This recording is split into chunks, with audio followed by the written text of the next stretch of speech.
வீரயுக நாயகன் வேல்பாரி. நாவல். எழுதியவர் திரு சு. வெங்கடேசன். ஓவியங்கள் திரு மணியம் செல்வன், மாசே. உங்களுக்காக வாசிப்பது ஆ. சங்கர். முதல் தொகுதி, பாகம் 2. மொத்தம் உள்ள 51 அத்தியாயங்களில் 50வது அத்தியாயம். பூட்டப்பட்ட இரும்பு சங்கிலிகளை கழற்றாமலேயே திரையர்களை வண்டியில் ஏற்றினர். அவர்களுக்கு என்ன நடக்கிறது என்றே புரியவில்லை. வாக்குறுதி அளித்த கருங்கை வாணனை அதன் பின் அவர்களால் காண முடியவில்லை. கோட்டை தளபதி சாகலைவன் மட்டும் வந்தான். சிறிது நேரத்தில் தலைமை அமைச்சர் முசுக்குந்தர் வந்தார். உட்கார்ந்திருந்த அனைவரும் எழுப்பி நிற்க வைக்கப்பட்டனர். இருவரால் எழுந்து நிற்க முடியவில்லை. முசுக்குந்தர் சொன்னார், உங்கள் குடும்பங்கள் அனைத்தையும் விடுதலை செய்யுமாறு பேரரசர் உத்தரவிட்டுள்ளார். உங்களை யவனர்களுக்கு பரிசாக வழங்கியுள்ளார். அனைவரும் அதிர்ந்து நின்றனர். கொடுத்த வாக்கினை மதிக்க தவறும் மனிதர்களிடம் பேச என்ன இருக்கிறது என்று காலம்பனுக்கு தோன்றியது. எழுந்திருக்க முடியாமல் காயங்களோடு கிடக்கும் இருவரை யவனர்களுக்கு பரிசளிப்பது இழிவு. அவர்களை விடுதலை செய்பவர்களோடு சேர்த்து அனுப்பிவிடுங்கள் என்று சொல்லிவிட்டு சென்றார் முசுக்குந்தர். அந்த இருவரும் தனியே பிரிக்கப்பட்டனர். விடுதலையானவர்களை பரம்பு மலைக்கு அழைத்து சென்று விடுங்கள், எங்களை பற்றி கவலைப்படாதீர்கள் என அவர்களிடம் காலம்பன் செய்தி சொல்லி அனுப்பினான். வண்டிகள் வைகை கரையோரமாகவே கீழ்கடல் நோக்கி பயணப்பட்டன. நீலனின் கண்கள் வைகையை பார்த்தபடியே வந்தன. ஆற்றில் தழும்பி ஓடியது நீர். இரு கரைகளிலும் நாணற்புதர்கள் மண்டி கிடந்தது. வண்டி சக்கரங்கள் மண்ணில் புதைந்து உருண்டன. நெடும் பயணமாதலால் திரையர்களை நெருக்கி அடைக்காமல் அதிகப்படியான வண்டிகளில் அழைத்து சென்றனர். காளைகள் உண்ணி இழுத்தன. கட்டப்பட்ட இரும்பு சங்கிலிகளை பார்த்தபடியே இருந்தான் காலம்பன். அடுத்து என்ன நடக்கப் போகிறது, தான் என்ன செய்ய வேண்டும் என்பதை பற்றி எந்த திட்டமிடலும் அவன் மனதில் இல்லை. தங்களது குலம் விடுவிக்கப்பட்டு பரம்பு மலைக்கு செல்லப்போவது மனதுக்குள் அளவற்ற மகிழ்ச்சியை ஏற்படுத்தியது.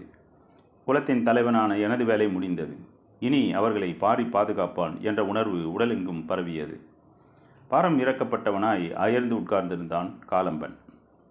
நீலனும் பதற்றம் ஏதுமின்றியே இருந்தான். வாய்ப்பு கிடக்கும் போதெல்லாம் வண்டியிலிருந்து வைகையை பார்த்தபடியே வந்தான். அது அவனுக்கு எவ்வளவோ சொன்னது. கரைபுரலும் அதன் சிற்றலைகள் அவனை அழைத்து கொண்டே இருந்தன. சட்டென ஒரு கணம் மொத்த வைகையும் நீண்டு நகரும் செம்மூதாயை காட்சி தந்தது. பொங்கி நகரும் குருதி கண்டு திடுக்கிட்டு அமர்ந்தான். அவர்களின் பயணம் அறுபட்ட காட்சிகளுடன் குருதி படிந்த கனவுகளுடனும் தொடர்ந்து கொண்டிருந்தது. எல்லோரின் அமைதிக்குள்ளிருந்தும் பீரிட்டு தெரிக்க காத்திருந்தது சினம். வைகை கடலில் கலக்கும் இடத்தில் இருப்பது வைப்பூர் துறைமுகம். வைகை கடல் புகும் ஊராதலால் இப்பெயர் உருவாயிற்று. அதன் அருகில்தான் அருகன்குடி என்ற சிற்றூரும் இருக்கிறது.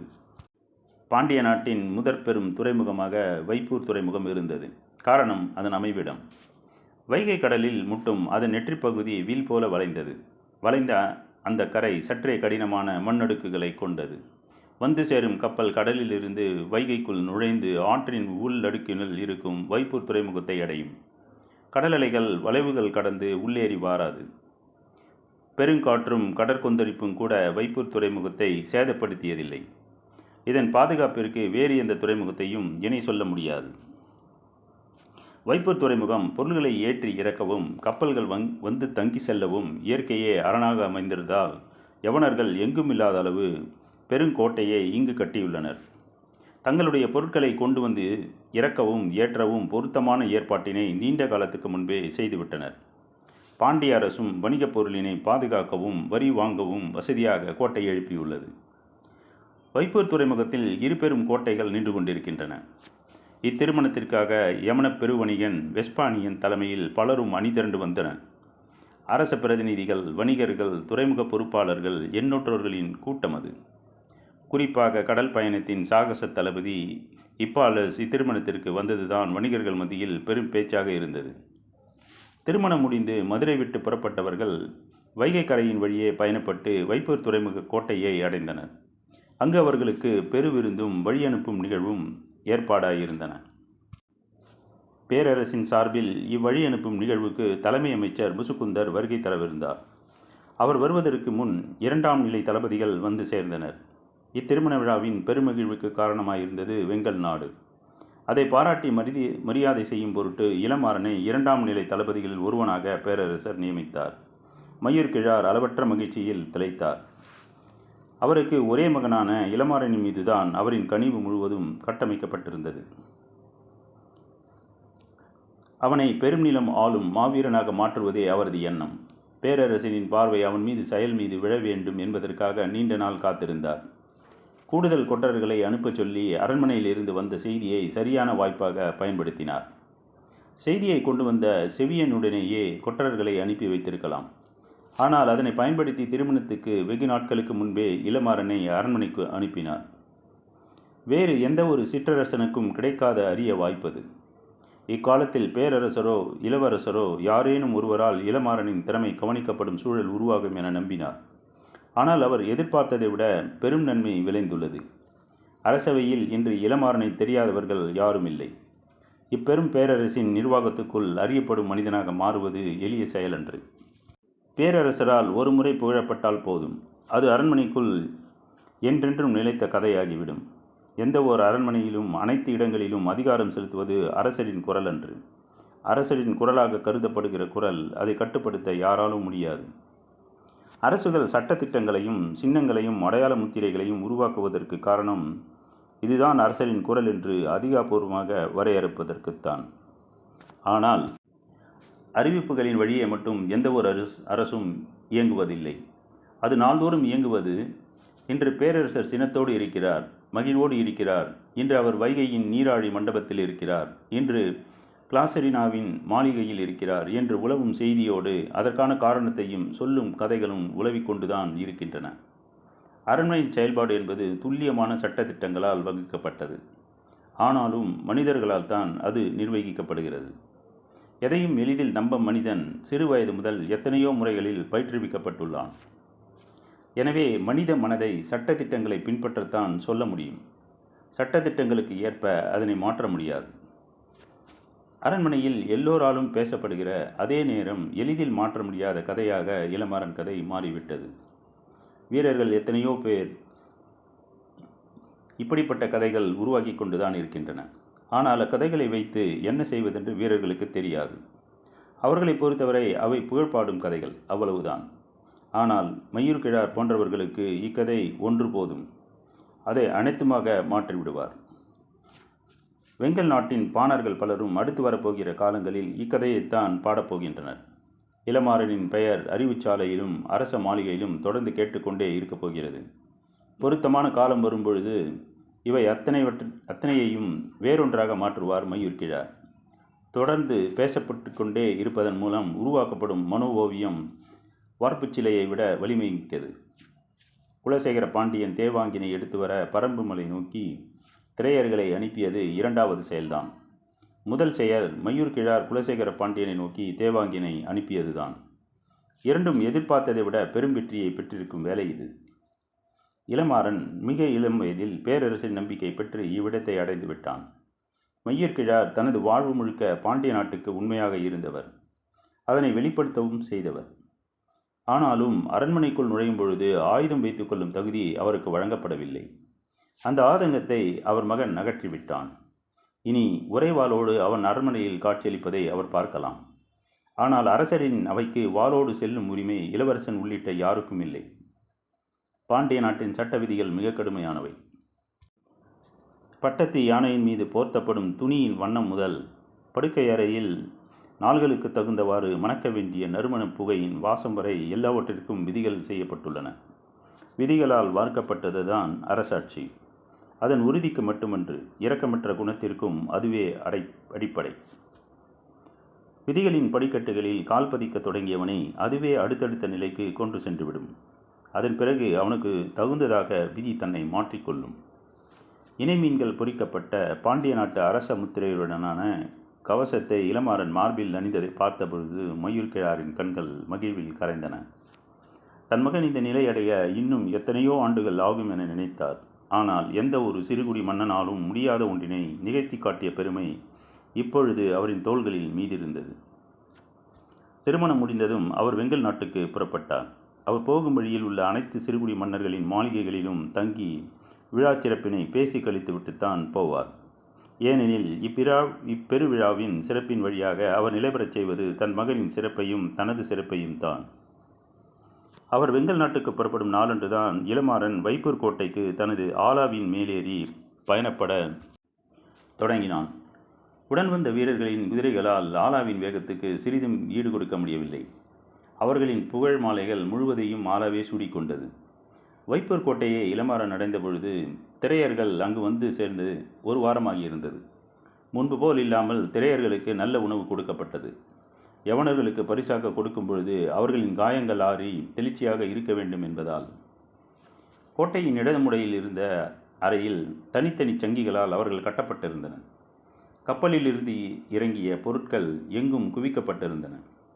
இளமாறன் கோட்டைக்கு வந்ததிலிருந்து அவனை பற்றியும் அவனது குதிரையை பற்றியும் பாண்டிய வீரர்கள் அதிகம் பேசினர்.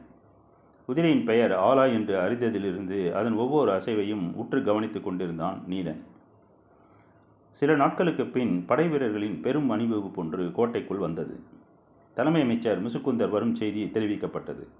ஆனால் வந்தது அவர் மட்டுமல்ல, பாண்டிய பேரரசனின் பெருஞ்செல்வமாக கருதப்படும் 20 தேவாங்குகளும் உடன் கொண்டு வரப்பட்டன. சூழ்கடல் முதுவனுக்கு கொடுக்கப்பட்ட 20 தேவாங்குகள் போக மீதியுள்ள 20 நாம் வைத்துக் கொள்வோம் என பேரரசர் முடிவு செய்தார். அவற்றை எங்கு வைத்திருப்பது என ஆலோசித்த போது வைப்பூர் கோட்டையில் வைப்பதே பொருத்தம், கடல் காற்றும் கடல் உணவும் அவற்றுக்கு பழக்கப்பட வேண்டும் என்று அவையோர் கூறினர். எனவே மிகுந்த பாதுகாப்போடு அவை இங்கு எடுத்து வரப்பட்டன. அவற்றிற்கென வடிவமைக்கப்பட்ட கலை வேலைப்பாடுகளான கூண்டுகளில் அடைக்கப்பட்டு கோட்டைக்குள் வைக்கப்பட்டன. எண்ணற்ற வீரர்கள் உடன் வந்திருந்ததால் முதலில் அவற்றை கவனிக்க முடியவில்லை. அன்று மாலைதான் அந்த கூட்டுக்குள் தேவாங்கு விளங்கியிருப்பது தெரிய வந்தது. தொலைவில் இருந்து அவற்றை பார்த்து கொண்டிருந்த காலம்பனின் முகத்தில் தன்னை மறியாமல் புன்னகை பூத்தது. உங்களை தேடி சிறு படையோடு நான் வந்தேன், என்னை தேடி பெரும் படையோடு நீங்கள் வந்திருக்கிறீர்கள் என மனதில் எண்ணிக்கொண்டே நீலனை பார்த்தான். நீலனோ அவற்றை நேர்கொண்டு பார்க்க முடியாமல் தலை கவிழ்ந்து அவற்றிடம் மன்னிப்பு கோரிக்கொண்டிருந்தான். மலை உச்சியிலிருந்து வான் பார்த்து கொண்டிருந்த அவை கடலின் விளிம்புக்கு வந்து சேர்ந்ததற்கு ஏதோ ஒரு வகையில் தானும் காரணமாகிவிட்டோம் என்ற குற்ற உணர்வின் வழியே கலங்கியிருந்தன அவனது கண்கள். இரவு யவனர்களின் கோட்டையில் பெரும் விருந்து நடக்க உள்ளது. அதில் பங்கெடுத்து மணவிழாவுக்கான வந்தவர்களுக்கு நன்றி சொல்லி வழி அனுப்பத்தான் முசுக்குந்தர் வந்திருக்கிறார். நாளை காலை பொழுதில் யவன கப்பல்கள் புறப்பட உள்ளன. எனவே இன்றிரவே திரையர்களை அவர்களிடம் அளிக்க ஏற்பாடாகியிருந்தது. யவனர்களை நேரில் சந்தித்து தனது நன்றியை தெரிவிக்க சூழ்கடல் முதுவனும் வந்து சேர்ந்துள்ளார். எல்லோரும் இரவு சந்திக்க உள்ளனர். அதற்கு முன் சூழ்கடல் முதுவன் செய்ய வேண்டிய வேலைகள் நிறைய இருந்தன. தனக்கு வழங்கப்பட்ட 20 தேவாங்குகளை 10 கூண்டுகளில் கொண்டு செல்ல ஏற்பாடுகள் செய்யப்பட்டன. கடற்பயணத்துக்கு ஏற்ப கூண்டுகள் வடிவமைக்கப்பட்டிருந்தன. மிக முக்கியமாக எந்தெந்த கப்பல்களில் இவற்றை அனுப்பி வைப்பது என்பதை முடிவு செய்வதில்தான் சூழ்கடல் முதுவனுக்கு பெரும் நெருக்கடி இருந்தது. அவர் வணிக உலகின் நியதியை அறிந்தவர். எந்த கணத்திலும் அது என்னவாக மாறும் என்பதை தெளிவாக உணர்ந்தவர். அதுவும் திசை காட்டும் ஒரு விலங்கு என்பது கடற்பயணத்துக்கு அச்சாணி போன்றது. இதனை அறிந்து பயன்படுத்தி பழகிய பின் உறுதியாக தன்னிடம் கொண்டு வந்து சேர்க்க வேண்டும். எனவே தன்னிடம் அளவற்ற நம்பிக்கையோடு இருப்பவர்களிடம் மட்டுமே கொடுக்க வேண்டும். அதே நேரத்தில் எல்லா திசைகளிலும் செல்லும் கப்பல்களில் இவ்விலங்குகள் சென்றாக வேண்டும். சிறிய கலங்கள், பெரிய கலங்கள், நாவாய்கள், சீரிப்பாயும் தன்மை கொண்ட வங்கம் என பல வகைப்பட்ட கப்பல்களில் அவற்றை அனுப்ப வேண்டும். அப்பொழுதுதான் இதனை முழுமையாக நம்மால் கணிக்க முடியும். மிக தொலைவில் உள்ள தீவுகளுக்கு பெருங்கலங்களே போகின்றன. ஆனால் பெருங்கலங்களை உடைய வணிகர்கள் ஏதோ ஒரு வகையில் தன்னுடைய போட்டியாளராக வரும் வாய்ப்பினை கொண்டவர்களாக உள்ளனர். எந்த நாட்டின் மன்னன் எந்த வணிகனை எப்பொழுது ஆதரிப்பான் என்பதை கணிக்க இயலாது. அரசியல் நிலை எப்பொழுதும் கடலை விட கொந்தளிப்பு மிக்கது, வணிகத்தை விட சூழ்ச்சி நிறைந்தது.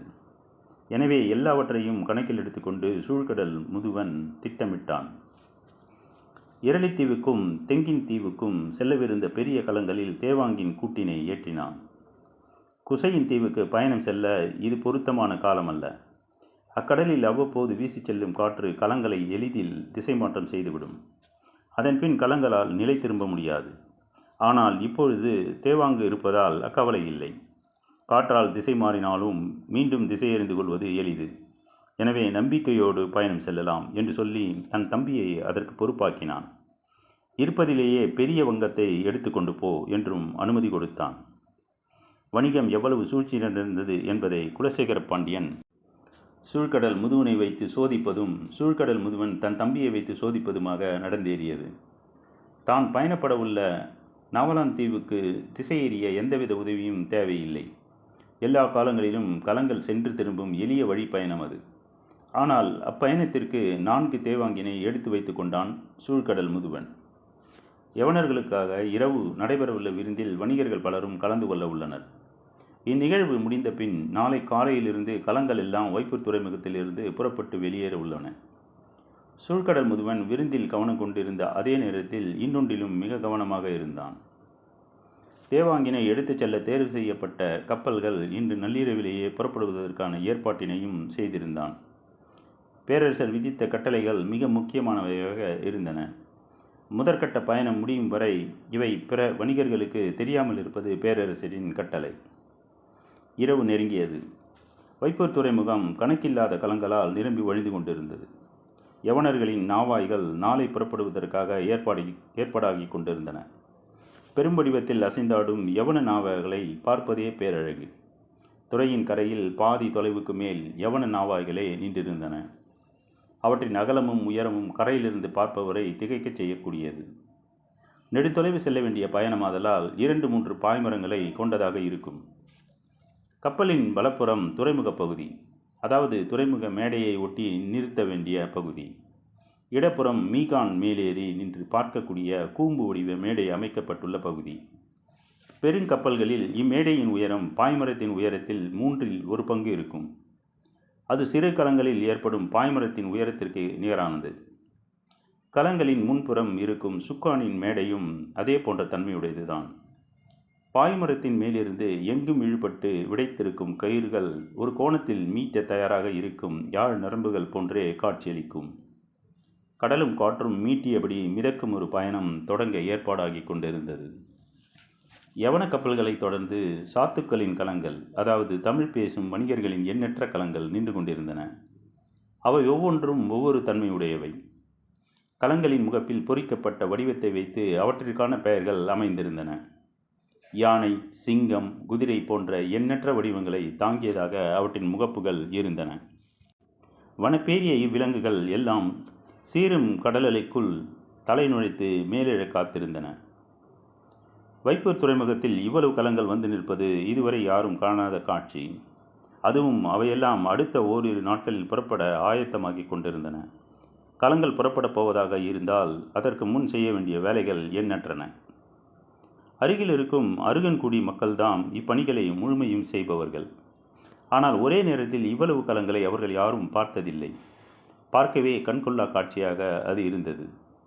கலங்களை சரி செய்யும் திறன் வாய்ந்த தச்சர்களின் பணிகள் முடிந்த பின் பொருள்களை ஏற்றும் பணி தொடங்கியது. கலங்களின் தன்மைக்கு ஏற்ப ஓரிரு நாட்களோ வாரமோ கூட பொருள்கள் ஏற்றப்படும். கரையெங்கும் மனித கூட்டமும் வண்டி இழுக்கும் விலங்குகளும் நெரிசலில் சிக்கி திணறின. கரையை விட நெரிசல் அதிகமான பகுதியாக நீர்ப்பகுதி இருந்தது.